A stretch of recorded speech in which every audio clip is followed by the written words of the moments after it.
Unsay imong buhaton kung ang imong pagkainila, imong pagkasikat, mahimong problema.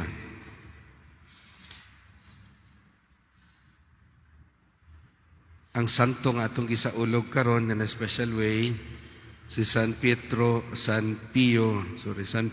Pietrelcina. Amo magong patron sab sa kumbento. Usa ka Italiano nga Capuchin friar o pare. Naila siya tungod sa iyang stigmata. Sa ang stigmata, ang upat kasamad ni Kristo sa kamot ug tiil sa kadugay sa iyang pagkapari o sa kaadlaw niya na iyang namatikdan nga nisakit ang iyang kamot o ang iyang tiil. O gatubod gani ang samad sa iyang kamot ug tiil mo nang iyang putuson ang iyang kamot. Tungod niini nahimo siyang inila. Nahimong controversial hangtod ang Santo Papa niingon nga gipasusi man ang iyang kamot ug tinuod ba o binuang ba o gi-confirm nga tinuod ang iyang stigmata. Na gani pay ang Santo Papa ng panahon na nagdasig pa sa mga tao nga adto mo kang Padre Pio. Tungod ana daghan kay mga tao mangadto sa iya.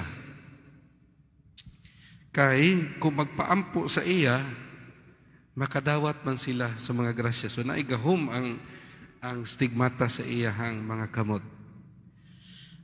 Ang akong ganahan nga istorya kini. Nga doon usa ka tawo nga nagpaampo sa iya kana sa gibati. Unya gipandungan siya ni Padre Pio, diha na ayuhan ang tawo. Niluhod ang tawo sa iyang atubangan aron magpasalamat sa iya perting sukua ni Padre Pio. Ikasab-an niya ang tawo, giingnan niya ang tawo, dili ako ang nag-ayo sa imo adto sa tabernakulo. Luhod didto og pasalamati ang Ginoo. Umatingala mga suko siya, tungod kay nining panahon na nga daghan kay tao mangadto sa iya, ang yawa magsigig sungog-sungog sa iya. Sikat na kaika. Ana. So di kita malipay kung sikat ta ba, no? Kung nangambisyon ka mahimong sikat, be careful what you ask for. You might get it. Wala siya nangambisyon mahimong sikat.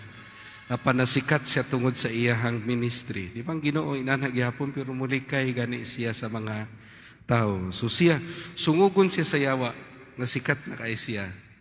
Gani kumutan-aw mo sa salida nga gihimo kang Padre Pio, buhi pa siya, gihimuan na siya gagmay nga mga larawan, gibaligya sa gawas. May imagine na ninyo?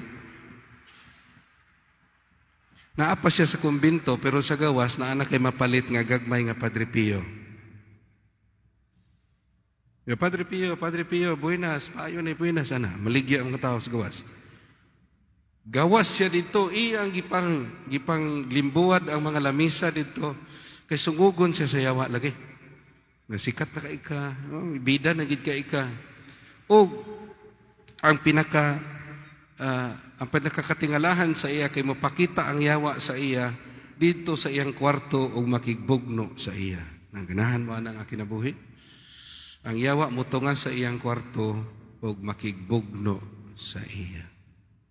Magkarambula iyang kwarto o tabangan siya dayon sa iyang mga kauban aron ipabangon siya. Padre Pio. Sa atong ebanghelyo karon Lucas 9:9 nadungog nato ang katingala ni Herodes. Gipapunggutan ko na si Juan busa kinsa man di ay kining tawhana nga daghan mang butang ang akong hidunggan mahitungod kaniya. O midugang ang iyang tinguha sa pagpakikita kang Jesus. Si Herodes naikag sa pagkikita kang Jesus tungod sa iyang nadungog mahitungod kang Jesus. Sa samang paagi, tungod sa mga katingalahan diha sa kinabuhi ni Padre Pio, no, ang stigmata, ang mga pag-ampo niya, ang kumpisal, sa kumpisal kay mabawan niya imong sala. Gabi nga gasa. Mabawaan niya unsa nga sala awa nimo gitugan. Inana ang gasa ni Padre Pio. Daghan kayo mga tao ang nangadto kaniya aron magpaampo ug nakadawat o mga grasya nga ilang gipangayo. Luyo nining tanan mga igsuon, si Padre Pio nagpabilin nga lig-on nga dili siya ang moangkon sa mga pagpasidungog ug mga pagpasalamat gikan sa mga tao. Iyang gitudloan ng mga tao nga ang Dios ang pasalamatan og daygon ug dili siya. Ug ang kasagaran nga iyang isulti sa mga tao, pray, hope, and don't worry. Pray, hope, and don't worry.